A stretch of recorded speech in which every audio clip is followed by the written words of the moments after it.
അമിതവണ്ണം കുടവയറും കൊണ്ട് ബുദ്ധിമുട്ടുന്നവരാണെങ്കിൽ അമിതവണ്ണം കുടവയറും എങ്ങനെ എളുപ്പത്തിൽ പരിഹരിക്കാം എന്നുള്ള കാര്യം നമുക്ക് നോക്കാം. ഞാൻ doctor Sarasya K, Ayurveda ഡയറ്റിലെ chief consultant.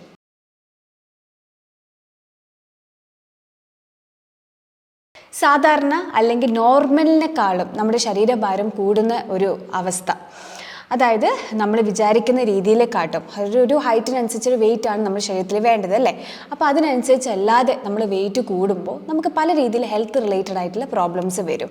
അതായത് കൊഴുപ്പ് അടിഞ്ഞു കൂടി പല രീതിയിലെ ബുദ്ധിമുട്ടുകൾ. ഇപ്പം നിങ്ങൾക്ക് മനസ്സിലായിട്ടുണ്ടാവും എന്താണ് അമിതവണ്ണം. ഇനി ഇതിൻ്റെ ഒപ്പം തന്നെ ശ്രദ്ധിക്കേണ്ടതാണ് WHO ഫോർമുല അനുസരിച്ച് നമുക്കിതെങ്ങനെ കാൽക്കുലേറ്റ് ചെയ്യുക എന്നുള്ള കാര്യം.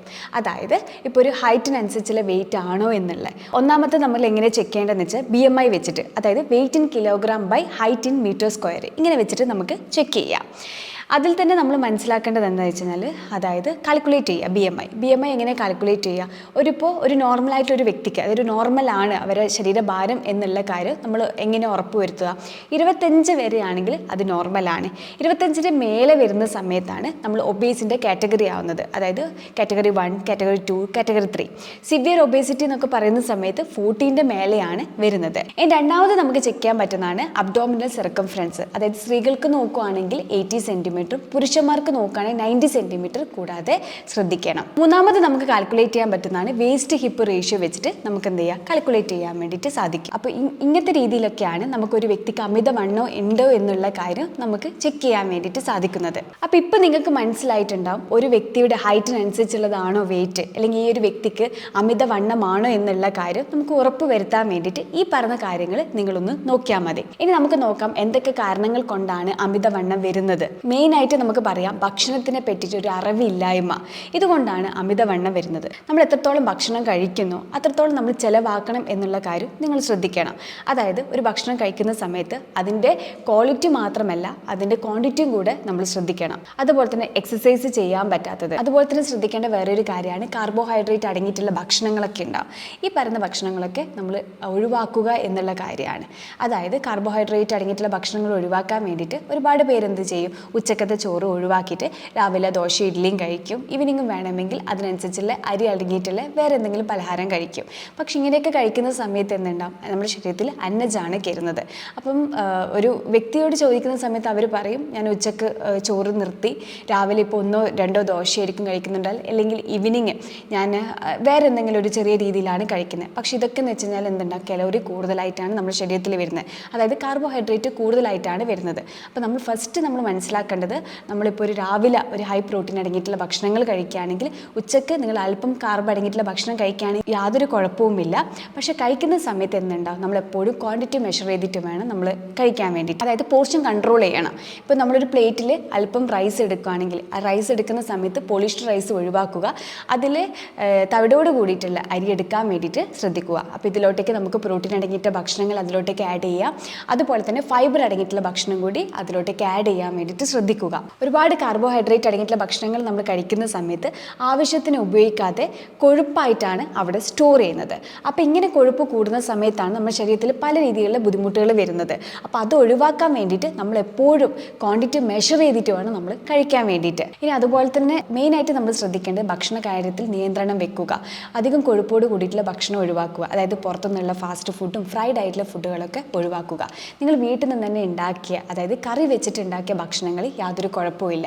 എണ്ണ അടങ്ങിയിട്ടുള്ളതും അതുപോലത്തെ എണ്ണക്കടികളൊക്കെ നിങ്ങൾ ഒഴിവാക്കുക. പക്ഷെ നിങ്ങൾ ചിന്തിക്കും അപ്പോൾ എണ്ണ പൂർവാധികം ഒഴിവാക്കുക എന്നുള്ളതായിരിക്കും. അതായത് കോക്കനട്ട് ഓയിലൊക്കെ നമ്മുടെ ശരീരത്തിൽ ചീത്ത കൊളസ്ട്രോൾ കുറയ്ക്കാനും നല്ല കൊളസ്ട്രോൾ കൂട്ടാനാണ് ഹെൽപ്പ് ചെയ്യുന്നത്. അപ്പോൾ നിങ്ങൾ എന്തെടുക്കുന്ന സമയത്ത് ഒരു മോഡറേറ്റ് ലെവലിൽ എടുക്കുക എന്നുള്ളതാണ് നിങ്ങൾ ചിന്തിക്കേണ്ടത്. ഇപ്പോൾ കോക്കനട്ട് ഓയിൽ നിങ്ങൾ എടുക്കുകയാണെങ്കിൽ ഒരു ദിവസം 1-2 ടേബിൾ സ്പൂൺ എടുക്കാൻ വേണ്ടി ശ്രദ്ധിക്കുക. അത് നിങ്ങളൊരു കറി വെച്ച് കഴിഞ്ഞ ശേഷം അല്പം ചൂടൊക്കെ മാറി അതിലോട്ട് വെളിച്ചെണ്ണ ഒഴിക്കുന്ന സമയത്ത് ബോയിൽ ചെയ്യാതെ പച്ചയോട് കൂടിയിട്ട് ഒഴിക്കാൻ വേണ്ടി ശ്രദ്ധിക്കുക. അങ്ങനെ നിങ്ങൾക്ക് കഴിക്കാൻ പറ്റുന്നതാണ് അവിയലൊക്കെ നിങ്ങൾ കഴിക്കുക. അതുപോലെ തന്നെ നിങ്ങൾക്ക് വെളിച്ചെണ്ണ പോലത്തെ നിങ്ങൾക്ക് ഉപയോഗിക്കാൻ പറ്റുന്നതാണ് ഒലീവ് ഓയിൽ.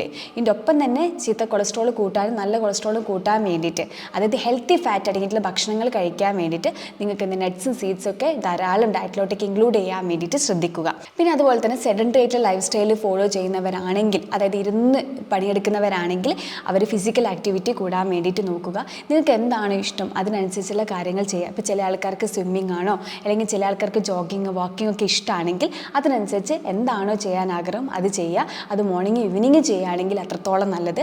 അതുപോലെ തന്നെ ഭക്ഷണത്തിൻ്റെ കാര്യത്തിൽ നിങ്ങളൊരു ടൈം എടുക്കാൻ വേണ്ടി ഞാൻ എപ്പോഴും എൻ്റെ പേഷ്യൻസിനോട് പറയുന്നൊരു കാര്യമാണ്, പ്രോപ്പറായിട്ടുള്ള ഫുഡ് കഴിക്കുക, അതുപോലെ തന്നെ പ്രോപ്പർ ക്വാണ്ടിറ്റി ഫോളോ ചെയ്യുക, പ്രോപ്പർ ടൈമും ഫോളോ ചെയ്യുക. ഈ 3 കാര്യങ്ങൾ നിങ്ങൾ കറക്റ്റായിട്ട് ചെയ്യുകയാണെങ്കിൽ നിങ്ങൾക്ക് പല രീതിയിലുള്ള ഹെൽത്ത് കണ്ടീഷൻസ് ഒഴിവാക്കാൻ വേണ്ടിയിട്ട് ഹെൽപ്പ് ചെയ്യും. കാരണം എന്തുകൊണ്ടാണ്, നമ്മൾ കഴിക്കുന്ന ഭക്ഷണമാണ് നമ്മൾ എത്രത്തോളം നമ്മുടെ ശരീരത്തിൽ ബുദ്ധിമുട്ട് വരുന്നത്.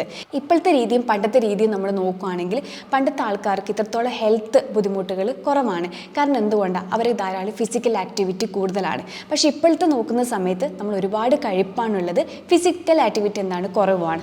അതുപോലെ തന്നെ ഭക്ഷണം നോക്കുകയാണെങ്കിൽ പണ്ടത്തെ ഭക്ഷണമല്ല നമുക്ക് ഇപ്പം കിട്ടുന്നത് അല്ലേ. ഒരുപാട് മായങ്ങൾ അടങ്ങിയിട്ടുള്ള ഭക്ഷണങ്ങളാണ് നമ്മുടെ ശരീരത്തിൽ കയറുന്നത്. അപ്പോൾ ഇതൊക്കെ കയറുന്ന സമയത്ത് എന്തുണ്ടാവും, പല രീതിയിലുള്ള ബുദ്ധിമുട്ടുകളും വരാനും സാധ്യത കൂടുതലാണ്. അപ്പോൾ അതൊക്കെ മനസ്സിലാക്കിയിട്ട് വേണം നമ്മൾ എന്ത് ഫുഡ് കഴിക്കാൻ വേണ്ടിയിട്ട്. ഒരു ഫുഡ് നമ്മൾ കഴിക്കുകയാണെങ്കിൽ ആ ഫുഡിൽ എത്രത്തോളം ബെനിഫിറ്റ്സ് ഉണ്ട് എന്നുള്ള കാര്യം കൂടി നമ്മൾ ചെക്ക് ചെയ്യണം. ഇപ്പോൾ നമ്മൾ രാവിലെ ബ്രേക്ക്ഫാസ്റ്റ് കഴിക്കുകയാണെങ്കിൽ അതിൽ പ്രോട്ടീൻ ഉണ്ടോ എന്നുള്ള കാര്യം നമ്മൾ നോക്കുക. അതുപോലെ തന്നെ ഹെൽത്തി ഫാറ്റ്സ് അടങ്ങിയിട്ടുണ്ടോ എന്നുള്ള കാര്യം നോക്കുക. ഇങ്ങനെയൊക്കെ നമ്മൾ നോക്കുന്ന സമയത്ത് എന്താ പല രീതിയിൽ ഡെഫിഷ്യൻസിയാണ് നമ്മൾ ഒഴിവാക്കുന്നത്. ഇപ്പോൾ നമ്മളൊരു ഡയറ്റ് എടുക്കുന്ന സമയത്ത് നമ്മൾ എപ്പോഴും ഹെൽത്തി ആയിട്ടുള്ള ഡയറ്റ് ഫോളോ ചെയ്യുക എന്നുള്ള കാര്യമാണ് ഇമ്പോർട്ടൻറ്റ്. അല്ലാത്ത ഭക്ഷണം നമ്മൾ രാവിലെ പട്ടിണി കിടക്കും, ഉച്ചക്ക് നല്ല രീതിയിൽ കഴിക്കും, ഈവനിങ് നല്ല രീതിയിൽ കഴിക്കും. അപ്പോൾ ഇങ്ങനെയല്ല ഒരു ഡയറ്റ് എടുക്കേണ്ടത്. അല്ലെങ്കിൽ പട്ടിണി കിടക്കുക എന്നുള്ളതല്ല ഡയറ്റ്. നമ്മൾ കറക്റ്റായിട്ട് ഭക്ഷണം കഴിക്കുക, പ്രോപ്പർ ടൈമിൽ ഭക്ഷണം കഴിക്കുക, വയറ് ഫുള്ളായൊരു ഫീലും കിട്ടണം, ഹെൽത്തി ആയിട്ട് ഇരിക്കുകയും വേണം. ഇതാണ് മെയിൻ ആയിട്ടുള്ള കാര്യം. ഇങ്ങനെ ചെയ്യുന്ന സമയത്താണ് നമുക്ക് പല രീതിയിലുള്ള ബുദ്ധിമുട്ടുകൾ ഒഴിവാക്കാൻ വേണ്ടി സാധിക്കുന്നത്. കാരണം ചില ആൾക്കാർക്ക് ഡയറ്റ് എടുക്കുന്ന സമയത്തും അവരുടെ സ്കിന്നൊക്കെ പെയിലായിട്ടും നല്ല രീതിയിൽ വയസ്സ് കൂടുന്ന ഒരു അവസ്ഥ, ഫേസിൽ ചുക്കും ചുളിവും മലബന്ധം, അങ്ങനെ അതുപോലെ തന്നെ മുടി കൊഴിച്ചൽ, താരന്, ഗ്യാസിൻ്റെ ബുദ്ധിമുട്ട്, ഇങ്ങനത്തെ രീതിയിലല്ല ഒരു ഡയറ്റ് എടുക്കേണ്ടത്. നമ്മളെപ്പോഴും ഡയറ്റ് എടുക്കുന്ന സമയത്ത് ഈ പറയുന്ന കാര്യങ്ങൾ, ചില ആൾക്കാർ ചോറ് കഴിക്കുന്നവരാണെങ്കിൽ ചോറ് കഴിക്കാൻ ഒരു കുഴപ്പമില്ല, പക്ഷെ എപ്പോഴും ക്വാണ്ടിറ്റി മെഷർ ചെയ്യുക. അതിൻ്റെ കൂടെ തന്നെ പ്രോട്ടീൻസും ഫൈബറും ഒക്കെ ധാരാളം ഡയറ്റിലോട്ടേക്ക് ഇൻക്ലൂഡ് ചെയ്യുക. ഒരു ഡയറ്റ് എടുക്കുന്ന വ്യക്തിയാണെങ്കിൽ അവരെ പ്ലേറ്റിൽ നമ്മൾ നോക്കുകയാണെങ്കിൽ പ്രോട്ടീൻ അടങ്ങിയ ഭക്ഷണങ്ങൾ വേണം, അതുപോലെ തന്നെ ഫൈബർ അടങ്ങിയിട്ടുള്ള ഭക്ഷണങ്ങൾ വേണം, ഇതൊക്കെ ധാരാളം വേണം. കാരണം ഇതൊക്കെ നമ്മൾ ഇൻക്ലൂഡ് ചെയ്യുന്ന സമയത്താണ് നമുക്ക് ബാലൻസ് ചെയ്ത് കൊണ്ടുപോകാൻ വേണ്ടിയിട്ട് ഹെൽപ്പ് ചെയ്യുന്നത്. അതുപോലെ തന്നെ നമ്മളൊരു പെട്ടെന്നൊരു ഡയറ്റ് എടുക്കുന്ന സമയത്ത് നിങ്ങൾ എപ്പോഴും ഒരു പേഷ്യൻസ് വേണം. പെട്ടെന്നൊരു റിസൾട്ട് അല്ല നിങ്ങൾ ആഗ്രഹിക്കേണ്ടത്, ഒരു അല്പമായിട്ട് വെയിറ്റ് ചെയ്യുക എന്നുള്ള കാര്യമാണ്. ഒറ്റയടിക്ക് നമുക്ക് വെയിറ്റ് ലോസ് വരുന്ന സമയത്ത് പല രീതിയിലുള്ള ബുദ്ധിമുട്ടുകളാണ് വരുന്നത്.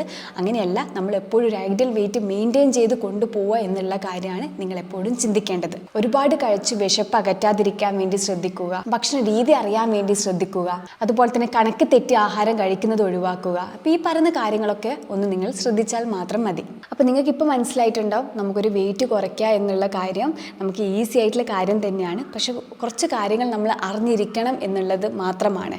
അപ്പോൾ നിങ്ങൾക്ക് ഇതുമായിട്ട് എന്തെങ്കിലും ഡൗട്ട്സോ അല്ലെങ്കിൽ ബുദ്ധിമുട്ടോ ഉണ്ടെങ്കിൽ താഴെ കാണുന്ന നമ്പറിൽ കോൺടാക്ട് ചെയ്യുക. ഞാൻ doctor Sarasya K, 60 ഡയറ്റിലെ chief consultant.